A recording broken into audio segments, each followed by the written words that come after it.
இயேசு கிறிஸ்துவில் அன்புக்குரிய சகோதர சகோதரிகளே, இன்று நாம் தவக்காலத்தின் 3ஆம் ஞாயிற்றுக்கிழமையில் இருக்கிறோம். கடந்த வாரங்களில் இயேசுவின் சோதனைகள் மற்றும் உருமாற்றத்தின் ஒளி ஆகியவற்றை பற்றி சிந்தித்தோம். இந்த வாரம் நம்முடைய விசுவாச பயணத்தில் மிக முக்கியமானது ஒரு கருத்தை நோக்கி நாம் கவனம் செலுத்த அழைக்கப்படுகின்றோம்.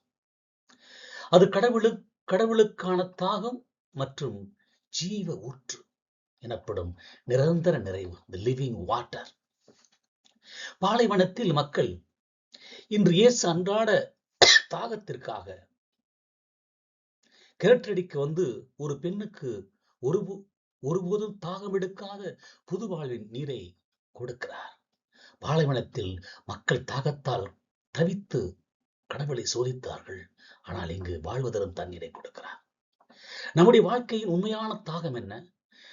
அந்த தாகத்தை தணிக்கும் ஜீவ ஊற்றாகிய கிறிஸ்துவை எவ்வாறு அணுகுவது என்று இன்றைய இறைவார்த்தைகள் நமக்கு உணர்த்துகிறது.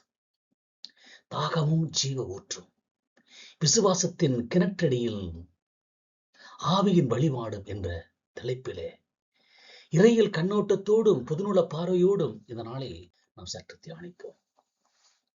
பாலைவனத்தின் தாகம், கடவுளை சோதித்த விசுவாசமின்மை. முதல் வாசகம், இஸ்ராயல் மக்கள் எகிப்திலிருந்து விடுதலை பெற்று பாலைவனத்தில் பயணம் செய்த போது ஏற்பட்ட ஒரு நெருக்கடியான தருணத்தை எடுத்துக் கூறுகிறது. அங்கே அவர்களுக்கு பிசியாலஜிக்கல் தாகம் என்கிறோம், அதாவது உடல் தாகம் ஏற்பட்டது என்பது யதார்த்தமான உண்மை. அங்கே மக்கள் தாகத்தால் வருந்தினர். அவர்கள் மோசேக்கு எதிராக முறுமுறுத்து, நீர் எங்களை ஏன் எகிப்திலிருந்து கூட்டிக் கொண்டு வந்தாய்? தாகத்தால் எங்களையும் எங்கள் பிள்ளைகளையும் எங்கள் கால்நடைகளையும் சாகடிக்கவா கூட்டிக் கொண்டு வந்தாய் என்று கேட்டார்கள். அவர்கள், ஆண்டவர் எங்களோடு இருக்கிறாரா இல்லையா என்று கேட்டு அவரை மிகவும் நச்சரித்தனர், வேதனைக்குள்ளாக்கினர். இங்கே இறையியல் பார்வை என்ன? சோதனையும் முறுமுறுப்போம். சோதனை வருகிற போதெல்லாம் முறுமுறுக்கிறோம். ஆண்டவர் அவர்களை செங்கடலை கடக்க வைத்தார், மன்னாவில் உணவளித்தார். ஆனாலும் தண்ணீர் இல்லாத போது அவர்கள் கடவுளின் மீதும் மோசே மீதும் சந்தேகம் கொண்டனர் மற்றும் விவாதம் செய்தனர். மாசா மெரிபா என்று ஆண்டவரே வருத்தப்பட்டு கூறுவதை நாம் பார்க்கிறோம். அவர்கள் ஆண்டவர் எங்களோடு இருக்கிறாரா இல்லையா என்று கேட்டதன் மூலம் கடவுள் ஒவ்வொரு நிமிடமும் அற்புதங்கள் செய்தால்தான் அவரை நம்புவோம் என்று சொல்லாமல் சொன்னார்கள்.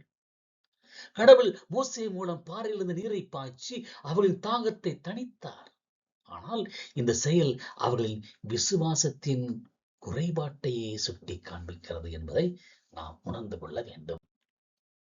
நம்முடைய அன்றாட வாழ்வில் சிறு சிறு சவால்கள், இழப்புகள் அல்லது தோல்விகள் ஏற்படும் போது நாமும் இஸ்ராயல் மக்களைப் போல கடவுள் என் வாழ்வில் இருக்கிறாரா, ஏன் எனக்கு மட்டும் எப்படி நடக்கிறது என்று முறுமுறுக்கிறோம் அல்லவா, என்று கடவுளையே சோதனை செய்கிறோம் இல்லையா, எனக்கு மட்டும் ஏன் இந்த துன்பம் என்று நாம் நொந்து கொள்கிறோம் அல்லவா. தவக்காலம் நம்மை பாலைவனத்தில் நமக்கு ஏற்பட்ட உடல் தாகத்தையும் தாண்டி கடவுள் மீது சந்தேகம் இல்லாமல் விசுவாசம் வைக்க அழைக்கின்றது. கிறிஸ்து நம்மை பாறையிலிருந்து நீரை பாய்ச்சுவதால் அல்ல, மாறாக தன்னையே ஜீவ ஊற்றாக கொடுக்கிறார் என்று உணர்த்துகிறது. விசுவாசமும் ஆவியின் வழிபாடும் கொண்டவர்களாய் நாம் இருக்க வேண்டும்.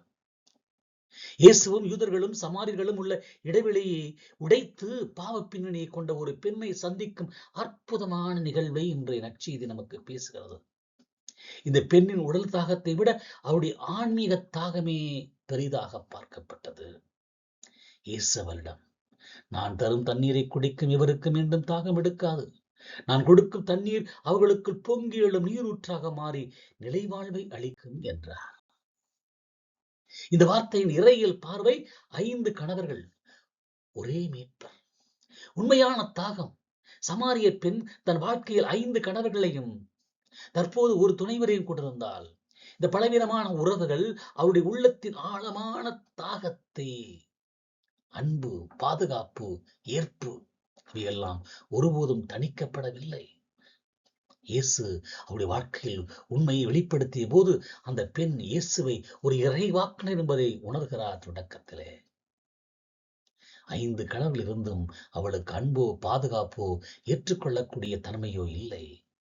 இயேசு அளித்த ஜீவ ஊற்று தூய ஆவியானவரின் அருளையும் நிலையான கடவுளின் அன்பையும் குறிக்கிறது. இந்த தண்ணீர் தினமும் கிணற்றுக்கு வர வேண்டிய தேவையை நீக்கியது போல நம்முடைய உலகில் இன்பங்களுக்காகவோ தற்காலிக தீர்வுகளுக்காகவோ அலைய வேண்டிய தேவையை நீக்கி முடிவில்லாத நிறைவை தருகிறது என்று விசுவசிக்க நாம் அழைக்கப்படுகிறோம். ஆவியிலும் உண்மையிலும் வழிபட அழைக்கப்படுகிறோம். வழிபாட்டினுடைய வடிவம், அந்த பெண் எங்கே வழிபட வேண்டும் என்று கேட்டபோது இயேசு தந்தையோடு இணைந்திருப்போர் ஆவியோடும் உண்மையோடும் அவரை வழிபடுவர்.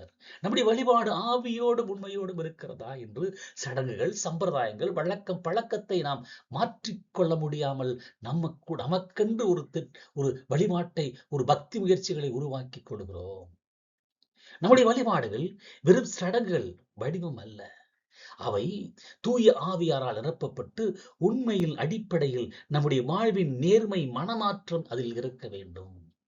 தவக்காலத்தில் நாம் செலுத்துகின்ற நோன்பும் நாம் செய்கின்ற ஜெபமும் இந்த ஆவியும் உண்மையும் நிறைந்ததாக இருக்க வேண்டிய ஒழிய வெறும் சடங்குக்காகவோ சம்பிரதாயத்திற்காகவோ கடமைக்காகவோ அல்ல என்பதை நாம் உணர்ந்து கொள்ள வேண்டும். கடவுளின் திட்டமும் நம்பிக்கையும் ஊற்றுமாய் நம்முடைய வழிபாட்டு முறையில் இருக்க வேண்டும். இது 2ஆம் வாசகம் கிறிஸ்துவோடு நீதியுள்ளவர்கள் அன்பில் நமக்கு கிடைக்கும் பலன்களை பற்றி பேசுகிறது. இதுவே ஜீவ ஊற்றின் விளைவாகும். நாம் நீதியுள்ளவர்கள் ஆக்கப்பட்டிருப்பதால் நாம் ஆண்டவர் இயேசு கிறிஸ்து வழியாக கடவுளோடு அமைதியுறுகிறோம். மேலும் நம்பிக்கை கொள்வதில் மகிழ்ச்சி அடைகிறோம்.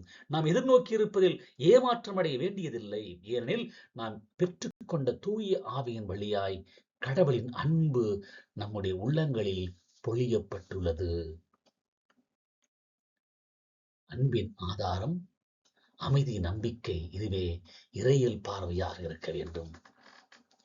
ஜீவ ஊற்றாகிய கிறிஸ்துவை ஏற்றுக்கொண்டவர்களுக்கு கிடைப்பது கடவுளோடு அமைதி மற்றும் மீட்பின் மீது உறுதியான நம்பிக்கை. நம்முடைய துன்பங்களில் நாம் தளராமல் இருப்பது இந்த நம்பிக்கையின் அடிப்படையில் தான் அமைகிறது. நாம் பாவிகளாய் இருந்த போதே கிறிஸ்து நமக்காக இருந்தார். இவ்வாறு கடவுள் மீது வைத்திருந்த தன்னுடைய அன்பை அவர் மெய்ப்பித்தார், உறுதிப்படுத்தினார். கிறிஸ்து நமக்காக இறந்த அந்த பேரன்பே நம் உள்ளங்களில் பொழியப்பட்டுள்ளன, தூய ஆவியின் ஊற்றாக அங்கே இருக்கின்றன. இங்கே பொதுநல பார்வை என்ன? கடவுளை நம்புகிற போது ஏமாற்றமே இல்லை. கடவுளை நம்புகிறவர்கள் ஒருபோதும் ஏமாற்றம் அடைவதில்லை. சமூகத்தில் அநீதி, ஏமாற்றம், பகைமை இருக்கும்போது நாம் மனம் அமைதியற்று கிடக்கிறது, உடைந்து கிடக்கிறது. ஆனால் கடவுளின் அன்பு நம்ம உள்ளங்களில் ஜீவ ஊற்றாய் பொழியப்பட்டுள்ளதால் நாம் வெளிப்படையான முரண்பாடுகளுக்கு மத்தியிலும் உள்ளத்து அமைதியோடு நீதிக்காக போராட முடியும். எத்தனை துன்பங்கள், துயரங்கள், வேதனைகள் அங்கே அலைவோடு நம்மை அலக்களித்தாலும் நாம் அமைதியோடு இருக்க முடியும். நம்முடைய அன்புக்குரியவர்கள் அல்லது நம்முடைய நண்பர்கள் நம்மை ஏமாற்றும் போதும், துன்புறுத்தும் போதும், நம்மை விட்டு விலகும் போதும் நாம் கடவுளின் ஆழத்தை நினைவில் கொள்ள வேண்டும். அவர் நாம் பாவம் செய்த போதே நம்மை நேசித்தார், அன்பு செய்தார். இந்த அன்பின் உறுதியே நாம் பிறருக்கு மன்னிப்பையும் இரக்கத்தையும் வழங்க அது உந்து சக்தியாய் இருக்கிறது என்று சொன்னால் அது மிகையாகாது. இறுதியாக அன்புக்குரியவர்களே, தவக்காலத்தின் இந்த 3ஆம் ஞாயிறில் நாமும் நம்முடைய வாழ்வில் சமாரிய பெண்ணை போலவே நம்முடைய அன்றாட வாழ்வில் கிணற்றுக்கு பணம், புகழ், தற்காலிக இன்பங்கள், சிற்றின்பங்கள், இன்றைய நாட்டிலே கையளவில் செல்போனில் கிடைக்கக்கூடிய இன்பங்கள், ரீல்ஸ் என்று தேடி செல்வதை சற்று தவிர்ப்போம். இஸ்ராயல் மக்களைப் போல நம்முடைய கஷ்டங்களில் கடவுளை சோதிக்காமல் மாறாக அவர் மீது உறுதியான நம்பிக்கை வைப்போம். சமாரிய பெண்ணை போல நம்முடைய வாழ்க்கையில் உண்மையான தாகத்தை, அதாவது அன்பு, மீட்பை கிறிஸ்துவிடம் வெளிப்படுத்தி அவரிடமிருந்து நிலைவாழ்வை அளிக்கும் ஜீவ ஊற்றை நாம் பெற்றுக்கொள்வோம். பவுலை போல நம் உள்ளங்களில் பொழிந்தப்பட்டுள்ள கடவுளின் பேரன்பை உணர்ந்து அந்த நம்பிக்கையில் நாம் நிலைத்திருப்போம். கிறிஸ்துவே வாழ்வு தரும் ஊற்று, ஜீவ ஊற்று. அவரிடமிருந்து கிடைக்கும் தண்ணீரால் நம்முடைய ஆன்மாவின் தாகத்தை தணிப்போம். ஆண்டவர் வாழ்வு தரும் தண்ணீராய் வாழ்வாய் இருக்கிறார். அந்த வாழ்வை நோக்கி நாம் பயணிப்போம்.